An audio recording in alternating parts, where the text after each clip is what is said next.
ఆ దినములలో శిష్యుల సంఖ్య విస్తరించుచున్నప్పుడు అనుదిన పరిచర్యలో తమలోని విధవరాండ్రను చిన్న చూపు చూచిరని హెబ్రీల మీద గ్రీకు భాష మాట్లాడు యూదులు సణుగా సాగారు. హల్లెలూయా. హెబ్రీల మీద గ్రీకు భాష మాట్లాడు యూదులు సణుగా సాగారు. సంఘంలోనే ఈ సనుగుడు మొదలైంది. ఎక్కడా? తిండి దగ్గర. ఏమైందంట? వృద్ధులు ఉంటారే, పెద్దోళ్ళు, వాళ్ళ దగ్గర హెబ్రీలు, గ్రీకు భాష మాట్లాడే యూదులంతా వాళ్ళే, కాకపోతే భాష వేరు. వాళ్ళు వీళ్ళు అనుకుంటున్నారు, ఏంటి మమ్మల్ని సరిగ్గా చూడట్లేదు, వాళ్ళేమో లోనకి తీసుకెళ్ళి పెట్టారు, మమ్మల్ని ఏమో బయట కూర్చోబెట్టి పెట్టారు. అయినా వాళ్ళు ఒక రకంగాను, మమ్మల్ని ఒక రకంగాను చూస్తున్నారు అనుకుంటున్నారంట. ఇది కూడా ఎవరిలో? ఇది కూడా స్త్రీలలో ఎక్కువ వాళ్ళకే వస్తుంది అనుకుంటున్నాను. మిమ్మల్ని ఏం అంటలేదు, కానీ ఓవరాల్గా సమస్యలు ఎక్కువ ఎక్కడ వస్తాయి? గ్రీకు భాష మాట్లాడే యూదులు సణుగ సాగిరి, తమలోని విధవరాండ్రను చిన్న చూపు చూస్తున్నారు. ఏ చూపు అంట? పెద్ద చూపు అంటే ఏంటి? గరిటి నిండా వేయడం. చిన్న చూపు అంటే ఏంటి? తీసినట్టే తీసి, ఇటు చూడండి, తీసినట్టే తీసి ఇలా ఇలా అని తీయకుండా ఉన్నా బాగుండేది. నువ్వు ఎప్పుడైతే గరిటి నిండా తీస్తావో వేసేస్తారనుకుంటా, లోపు సగం పడేసామనుకో, పడేస్తున్నా అంతే. అలా అనిపిస్తుందంట వాళ్ళకి. ఇది కూడా ఎప్పుడు? ఆ దినములలో శిష్యుల సంఖ్య విస్తరించుచున్నప్పుడు అనుదిన పరిచర్యలో, ప్రతిరోజు పరిచర్య, ఆ రెండింటికి మధ్య లింక్ ఉంది. ఏ రెండింటికి? శిష్యుల సంఖ్య విస్తరించడానికి, అనుదిన పరిచర్యకు. చెప్పండి. శిష్యుల సంఖ్య విస్తరించడానికి, అనుదిన పరిచర్యకు సంబంధం ఉంది. శిష్యుల సంఖ్య విస్తరణ, అనుదిన పరిచర్య. అనుదిన పరిచర్యలో శిష్యుల సంఖ్య విస్తరిస్తుంది. ఈ సైజ్ చర్చి మనం కట్టామంటే ఒక 1000 మంది అన్నా ఉండాలి, లేకపోతే ఎట్లా? ఇప్పుడు చేపలు పడటానికి వెళ్ళినప్పుడు పెద్ద తట్టేసుకెళ్ళాడు అనుకో, అందులో 2 గురకలు ఉన్నాయనుకో, ఏమైనా ఉందా? నీకేమైనా మెంటలేరా? ఊరిని చెంబట్టుకెళ్ళి తీసుకురావచ్చు కదా, 2 తీసుకురావచ్చు కదా, దానికి ఇంత అడావిడ అవసరం అంటారు. ఈ సైజు వర్క్ చేయాలంటే మనం ఉండాల్సిందే ఒక రకంగా.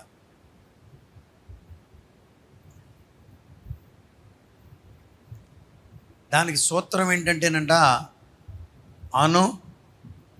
దిన పరిచర్య. ప్రతిరోజు పరిచర్య, ప్రతిరోజు, దినము, అనుదినం. మీలో ఎంతమంది కనీసం వారానికి 3 సార్లన్నా ఆరాధనలో పాలు పంపులు పొందుతున్నారు? ఎక్కడో చోట ఆరాధనలో పాలు పంపులు, వారానికి 3 రోజులన్నా వెళుతున్నామండి అన్నవాళ్ళు. పరిచర్య పెరగాలి, అదే మన గురి. ఆత్మలు రక్షించబడ్డాం ఒక ఎత్తు, రాత్రి మాట్లాడాను. ఈ పూట ఏంటంటే పరిచర్య చాలా నిర్దిష్టంగా, బలంగా, బుధవారం, ఆదివారం, శనివారం ఆరాధనకు వెళ్ళే బిడ్డలు, వాక్యాన్ని చదువుకొని దాని ప్రకారంగా నేను బ్రతకాలనుకునే బిడ్డలు, దేవుని కొరకు ఘనంగా ప్రభు కొరకు ఇచ్చే బిడ్డలు. ఇక సంఘమే పని నాకు, ఇక సంఘాన్ని మించింది మరొకటి లేదనుకునే ఒక ఘనమైనటువంటి సంఘాన్ని మనం ఏర్పాటు చేయాలి, కట్టాలి. అంటే ఇది ఒక సూత్రం. ఇది అనుదిన పరిచర్యలో శిష్యుల సంఖ్య అంట రోజు రోజుకి ఏమవుతుంది చెప్పండి? పెరుగుతుంది. దేవునికి స్తోత్రం. పెరుగుతుందా లేదా?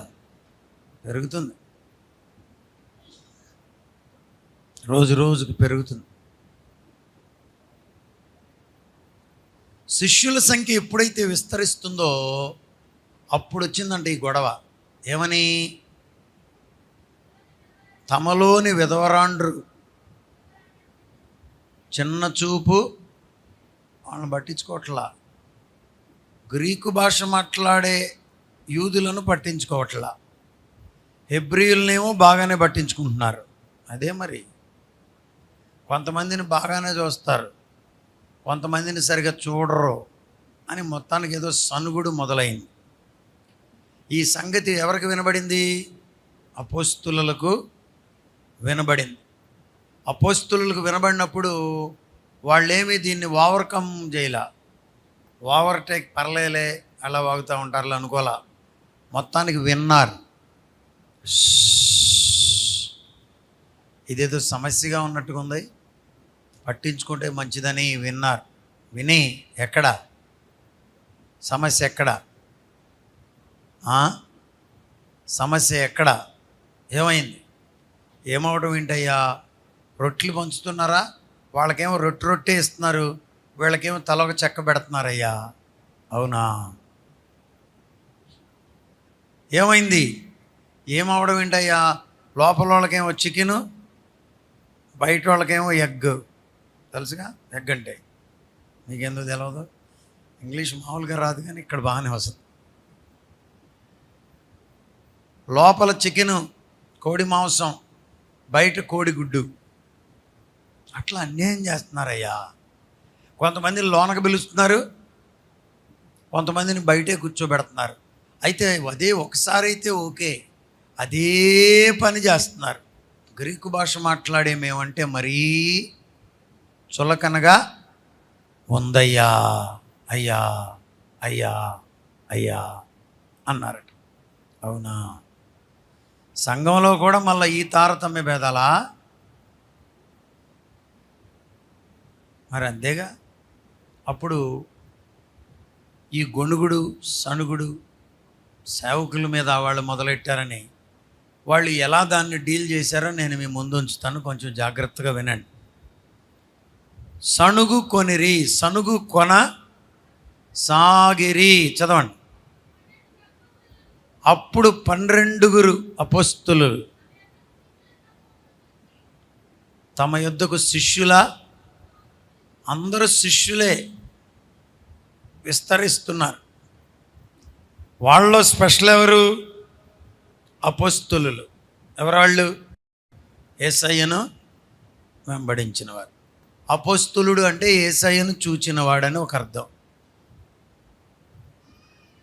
అపోస్తులుడు అంటే అనేక సంఘములు కట్టినవాడని మరొక అర్థం. అపోస్తులుడు. అందుకనే 12 మంది అపోస్తులుతో పాటుగా మనాళ్ళు అనేక మంది అపోస్తులుగా ఏర్పరచుకున్నారు. పిఎం శామ్యూల్ గారిని అపోస్తులుడు అని పిలిచారు.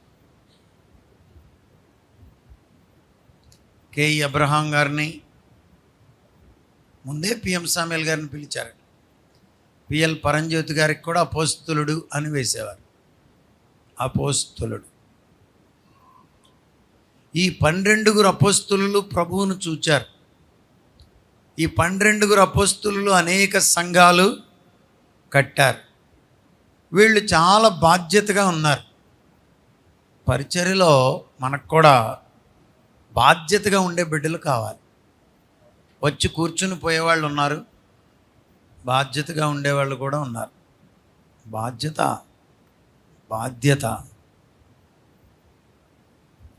మీలో చాలామంది ఇంటి దగ్గర బాధ్యులుగా ఉన్నారు. కొంతమంది ఇంటి దగ్గర ఉన్నారు కానీ అసలు ఏ బాధ్యత లేదు. 100 సార్లు లెగమ్మాయి, లెగమ్మా, లెగయే, అమ్మాయి లెగవా, లెగవమ్మా అని బతిమాలుకుంటే కానీ నువ్వు లేస్తున్నావంటే నీకు ఏ బాధ్యత లేకుండా బతుకుతున్నావు. కొంతమందికి పెళ్ళైనా బాధ్యత రాదు.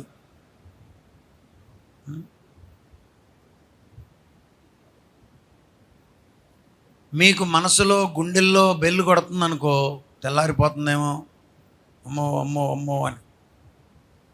నిన్న కృపా రక్షణయ్య గారు విశాఖపట్నం వెళ్ళాలి. సరే, వాళ్ళ ఇయ్యంకుడు చనిపోయారని మనం గౌరవంగా ఆయన్ని జాగ్రత్తగా పంపిద్దామని ఫ్లైట్ బుక్ చేశాం. మరి ఆయన పంపాలిగా 7 గంటలకల్లా 8 గంటలకల్లా ఎయిర్పోర్ట్లో ఉండాలి. నేనేమో 4ంటికి లేచి చూసుకున్నా, 5ంటికి లేచా. లేచి మళ్ళీ పడుకుంటే వెంటనే రాదు మెలకువ. మళ్ళా లేచి చూసేవరకు 10 నిమిషాలు తక్కువ 7 అయింది. నా గుండె జర్రును జారిపోయింది. అమ్మ నాయనో, వస్తానన్నాం కదా అని. నీకైనా అంతే బాధ్యత ఉంటే ఏముంది. కొంతమంది చూడండి, 10వ తరగతి పరీక్ష రాయరు, వెళ్ళి బస్సు అందలేదని వెనక వచ్చేస్తారు. అమ్మ గుండెమో జారిపోద్ది. ఏరా వెళ్ళలేదా? ఏం బాధ్యత లేదు. నువ్వెందుకు ఇంకా బాధ్యత లేనప్పుడు ఎట్లా నాయకత్వంలోనికి వస్తావు? బాధ్యత లేకుండా ఉంటే దేవుడు నీకు పని ఎట్టప్ప చెప్తాడు? బాధ్యత లేకుండా ఉంటే దేవుడు అసలు నేను ఎలా దీవిస్తాడు? దీవెన పొందని వారిలో అనేకులు బాధ్యత లేని వారే. More responsibility. చాలామంది పిల్లలంతా టీం పనిచేస్తున్నారంటే చాలా బాధ్యతగా వాళ్ళు చేస్తున్నారు. పేర్లు చెప్పాలంటే కొద్ది పేర్లు చెప్పగలను, అన్నీ చెప్పలేను. కానీ బాధ్యతతో. అర్జునరావు గారు ఎక్కడున్నారు? అయ్యా ఇట్లా బిడ్డలు చాలా వెచ్చగా ఉందండి, ఇబ్బంది పడుతున్నారంటే రమ్మంటారా అన్నారు, వచ్చేసారు. డబ్బులు తర్వాత సంగతి, డబ్బులు తర్వాత సంగతి. ముందు అసలు ఆయన ఏముంది, ఒక మాట, కుదరదులండి ఇంతలో నేను ఎక్కడ వస్తానంటే ఏమవుద్ది? ఇప్పుడు 400-500 మంది సఫర్ అయిపోతారు. ఒక్కని బాధ్యత అనేక మందికి చల్లదనాన్ని ఏర్పాటు చేసి, బాధ్యత ఉందా వాళ్ళు శిష్యులయ్యారు, వాళ్ళు అపోస్తులు అయ్యారు. ఇప్పుడు ఈ శిష్యులు అపోస్తుల చేత పిలువబడ్డారు. మీరందరు ఇటు రండి అయ్యా, శిష్యులందరూ ఇటు రండి. శిష్యరికం, శిష్యరికం. ఇదే సిద్ధాంతాన్ని సత్యసాయిబాబా గారు కూడా ఫాలో అయ్యాడు. కొంతమంది శిష్యులను తయారు చేసి వాళ్ళని దేశవ్యాప్తంగా ప్రపంచవ్యాప్తంగా పంపించి, ఇంకా కొంతమంది శిష్యులను తయారు చేయమని వాళ్ళని హెడ్ ఆఫీస్కి పంపిస్తున్నారు, పుట్టపర్తికి. మేము వెళ్ళాం, చాలాసేపు అక్కడ ఉన్నాం, చూసాం. వాళ్ళు ఎంతో నమ్రతతో నెమ్మదిగా ఫోటో తీస్తున్నాం అనుకో, ఏయ్ ఫోటో తీయమాక, తీయదే కెమెరా చెప్పామా అంటలా. పొరపాటున మనం ఏదన్నా ఒక వీడియో కానీ ఫోటో కానీ తీయేసే ప్రయత్నం చేసినా, sir please sir, please no photos sir please. శిష్యులండి, వాళ్ళు తయారు చేసి, కొంతమందిని తయారు చేసి బయటికి వెళ్ళి తయారు చేసి మళ్ళీ హెడ్ ఆఫీస్కి పంపిస్తున్నారు. రేయ్ నువ్వు అక్కడికి వెళ్ళి ఒక 10 ఏళ్ళు ఉండిరా, 5 ఏళ్ళు ఉండిరా, 10 నెలలు ఉండిరా, 1 నెల ఉండిరా అంటే ఇక్కడ ఐఏఎస్ ఆఫీసర్లు, ఐపీఎస్ ఆఫీసర్లు ఉండి వాళ్ళని ట్రైన్ చేసి ప్రజలకు చెప్పడానికి. శిష్యరకంలో ఉన్నావా? 10 ఏళ్ళైనా నువ్వు పక్కన కూర్చున్న వాళ్ళతో పొట్లు బట్టి పోట్లాడి అటు జరగో దున్నపోతు పడ్డట్టు మీద పడుతున్నావేంటి అంటున్నావంటే అసలు నువ్వు ఇంకా ఏం శిష్యరకం నేర్చుకున్నట్టు? నేను నిన్న చెప్పా, ఫ్యాన్ ఉంది, ఇక్కడ చల్లగా ఉంది. నిజంగా నువ్వు ప్రభువులో ఎదుగుతున్న మనసు నీకుంటే, క్రీస్తు యేసును కలిగిన మనసు, ఆ అమ్మ వస్తుందేమో, ఇంకొక అమ్మ ఇక్కడ కూర్చుంటుంది, ఆవిడ కూర్చొని ఫ్యాన్ కింద నేనే సఫర్ అవుదాం అనుకుని నువ్వే తప్పుకుని వాళ్ళకి ఇవ్వాలి. క్రీస్తు యేసునకు కలిగిన ఈ మనస్సును మీరును కలిగి ఉండుడి అన్నారు కదా. శిష్యులను పిలిచాడు. ఎప్పుడు? సమస్య వచ్చినప్పుడు మేము ఒక్కరే పోరాడితే అవుద్దా? మీరు కూడా రావాలి. ఎన్నో సమస్యలు. సంఘం ఎదుగుతున్న కొద్దీ అక్కడేమో తిండి దగ్గర తన్నుకున్నారు, మనకు కూడా సంఘంలో ఎన్నో సమస్యలు వస్తున్నాయి. కొన్ని తీర్చలేని సమస్యలు, కొన్నిసార్లు మేము మాట్లాడలేని సమస్యలు. ఈ మధ్యకాలంలో కూడా ఒక ఆయన నన్ను జాడిచ్చి వదిలిపెట్టాడు. ఇదేనా మీరు నేర్పేదని? మాకు రెండులో ఒక ఒక ఒక తెలుగు పాట ఉండేది, కోతిని గురించి. తోకను ఆడిస్తుంది, కోకను జాడిస్తుంది అని. అప్పుడే రైమిక్గా, చిన్నప్పటి నుంచి నాకు ఇష్టం రైమింగ్ వర్డ్స్ అంటే. జాడించేవాళ్ళు జాడిస్తున్నారు, ఆడించేవాళ్ళు ఆడిస్తున్నారు. దాని గురించి నేను ఎంత కూడా కంగారు పడక్కర్లేదు కూడా. దాని ద్వారా మనకు మేలే కానీ కీడేమీ లేదు. అయ్యో మీకు ఇబ్బంది ఏమన్నా అయిందండి, క్షమించండి, సారీ అండి అంటున్నారు. ఏమవలా? దాని గురించి కాదు సమస్య మీ గురించి. బయట వాళ్ళతో సమస్య లేదు, అది ఓర్చుకోమా. మీరున్నారే, మీరేం చేయాలంటే మీరు సర్దుకోవాలి, మీరు చక్కబడాలి, మీరే పనిని చేయాలి, మీరే శిష్యులుగా మారాలి. రోజు రోజుకి భక్త్ సింగ్ గారి సహవాసంలో ఎస్పీలు, కలెక్టర్లు వెళ్ళి, అయ్యా నన్ను ఏదైనా పరిచర్య చేయమంటారంటే ఆ చెప్పులన్నీ లైన్లో పెట్టమనేవాడంట ఆయన. చూసారా? నేను ఎక్కడ ఈ మధ్య కూడా ఈ సాక్ష్యం విన్నా.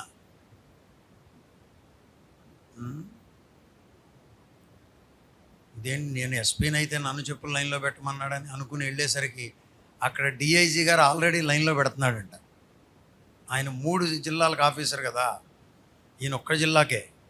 ఓ అవునా?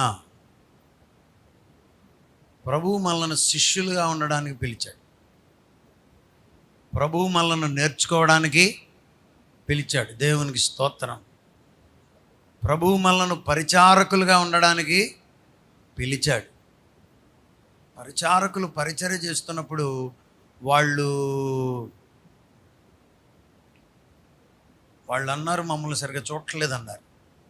సరిగ్గా చూడకపోతే రండి అని వాళ్ళని పిలిచాడు. శిష్యులను పిలిచి అపోస్తలులు ఏం చేశారో చూడండి. మేము దేవుని వాక్యమును బోధించుట మాని ఆహారమును పంచిపెట్టుట. ఇప్పుడు మీ పాస్టర్గా నేను కూడా చాలాసార్లు అన్నిట్లో దూరి పనిచేస్తా, కాగితాలు ఎత్తుతా, సమాధి కాడ అయితే మట్టి కూడా లాగుతా. ఎందుకనంటే నన్ను చూసన్నా ఎవరన్నా లాగుతారేమో అని కుర్రోళ్ళు. కానీ ఇక అసలు సేవ మానేసి అచ్చంగా మట్టిలాగే పనిలో ఉన్నాను అనుకో, అది ఎట్లా? మా పనేంటి? దేవుని వాక్యమును బోధించడం. మేము దేవుని వాక్యమును బోధించాలి. ఇది మానేసి ఆహారమును పంచిపెట్టుట యుక్తము. మీకు అర్థమయ్యేటట్లు చెప్పాలంటే నేను ఇట్లా చెప్తాను, మీకు అర్థం అవుతుంది. అందరు ఇటేనండి.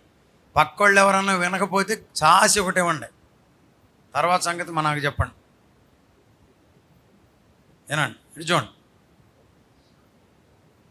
వీళ్ళు కంప్లైంట్ పెట్టారుగా, అయ్యా మాకు అందట్లేదయ్యా భోజనం, ఏదో చివరికి వచ్చేసరికి చెత్త బొత్త పడేస్తున్నారు తప్ప మంచిది మాకు అందట్లేదయ్యా, పెట్టట్లేదయ్యా అంటే ఇప్పుడు ఏం చేయాలి? వాస్తవంగా కంప్లైంట్ ప్రకారం వీళ్ళే రంగంలో దిగి పంచాలి.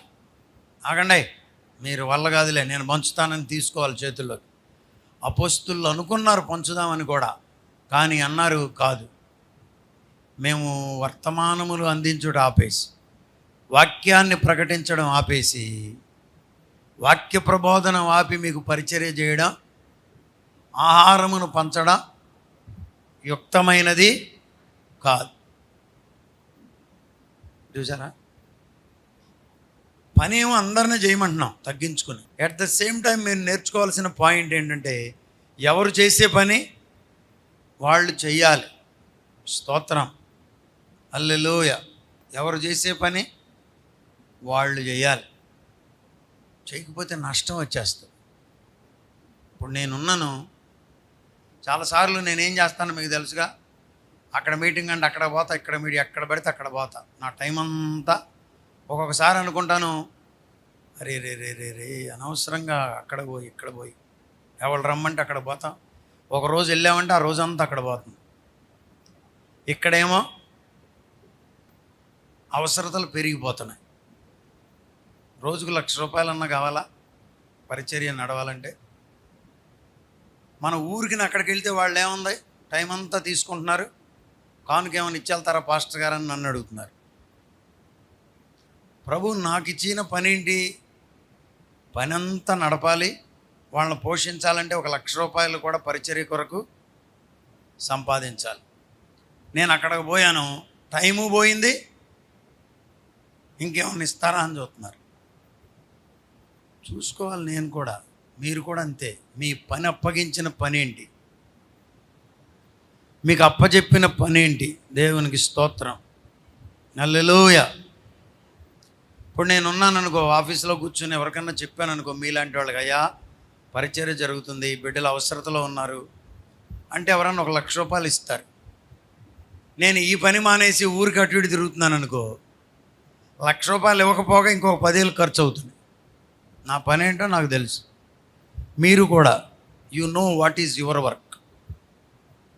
ఇప్పుడు వాడు పిల్లోడు ఉన్నాడు, నీకు కాస్తంత కూర్చుని అక్షరాలు దిద్దించుకుంటే, ఎల్కేజీలో నర్సరీలో నాన్న ఏం చెప్పారా అని చూసుకుంటే, 1 సంవత్సరం 2 సంవత్సరాలు 3 సంవత్సరాలు కష్టపడితే వాడు చదువులో ముందు ఉంటాడు. ఇక ఆ తర్వాత ముందు ముందు ముందు ముందు ముందు పడిపోతాడు. నువ్వు వాడినేమో ఏబిసిడీలు టీచర్ చెప్పుద్దులని నువ్వు పిల్లి పెత్తనానికి వెళ్ళినట్టు నువ్వు పెత్తనానికి వెళ్ళావనుకో, వాడికి అక్షరాలు రావు. 1 సంవత్సరానికి రాకపోతే వచ్చే సంవత్సరానికి రావు, 3వ సంవత్సరానికి అస్సలు రావు, 4వ సంవత్సరానికి కాన్వెంట్కి తీసుకొచ్చి కాన్వెంట్లో పడేసా. ఏమైంది కాన్వెంట్లో పడైతే? ఒరే రాయిరా అంటే ఏం రాస్తాడు? నాకు రాదన్నాడు అనుకో, ఆడిని మొట్టుకాయలు వేసి ఆ పరిశుద్ధరాజు గారి స్కూల్లో వేసాం, వీడికి చదువు ఏమీ రావట్లేదంటే నీకు అసలు బాధ్యత ఏది? వాడికి 3వ తరగతి చదివేదాకా 1వ తరగతిలోనే పెట్టి తిప్పావు. నువ్వు ఈ రవ్వంతైనా నువ్వు చేయవలసిన పని నువ్వు చేయలా, అది ప్రమాదం. అపొస్తలులు అంటున్నారు, మేము చేయవలసిన పని వాక్య ప్రబోధన, మేము వాక్యము ప్రకటించుట మాని ఆహారము పంచిపెట్టుట యుక్తమో కాదు. చూసారా? మీలో కొంతమంది పాటలు పాడే బిడ్డలు ఉన్నారు. మీరేం చేయాలి? పాటలు పాడాలి. వాక్యం చదివే బిడ్డలు ఉన్నారు. ఏం చేయాలి? వాక్యం చదవాలి. ప్రభు కొరకు ఇవ్వగలిగిన బిడ్డలు ఉన్నారు.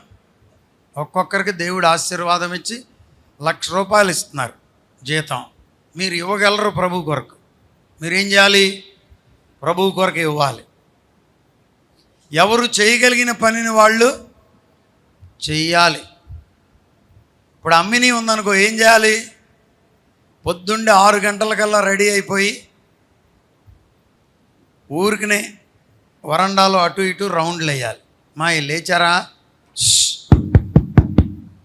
ఇదిగో లేచారా, ఒక రౌండ్ బాయ్స్ హాస్టల్కి కూడా వెళ్ళి రావాలి. అప్పుడేమవుతాయి? థింగ్స్ అన్నీ సెట్ రైట్ అయిపోతాయి. ఏం చేయక్కర్లా, ఒక రౌండ్. ఎవరు చేయవలసిన పని వాళ్ళు చేయాలి. అది కాకుండా కత్తిపేట వేసుకుని ఉల్లిపాయల దగ్గర కూర్చుందనుకో, అది నడవదు. మమ్మీ ఉల్లిపాయల దగ్గర ఉందలేరా, మనం వెళ్ళే దగ్గరికి మనం వెళ్ళొద్దాం అనుకుంటారు వాళ్ళు. మీరే మేము వాక్యం బోధించాలి. మేము వాక్యమును బోధించుట మాని ఆహారమును పంచిపెట్టుట యుక్తము కాదు. కాబట్టి సహోదరులారా, ఆత్మతోనూ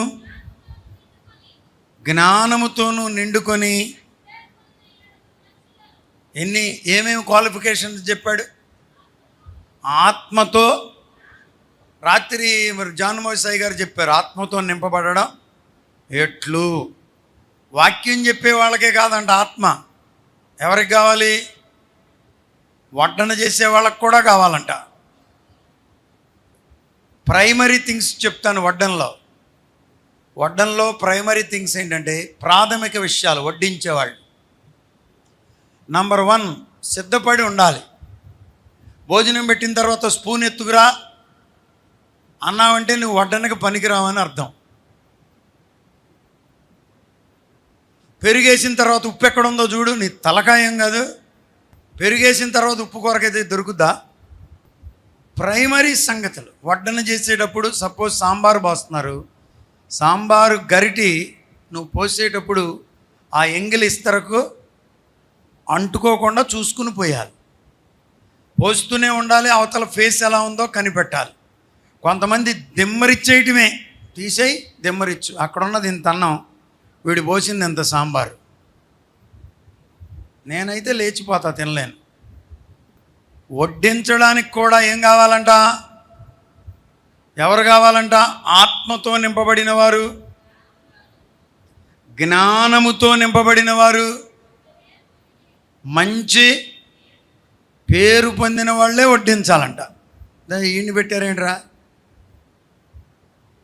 వీడు? ఇప్పుడు నిన్నే చికెన్ వడ్డించమని పెట్టారనుకో, మధ్య మధ్యలో మొక్క తీసుకుని నోట్లో వేసుకుంటున్నాం అనుకో, చూసే వాళ్ళకి ఎట్లా ఉంటుంది అది? చెప్పండి.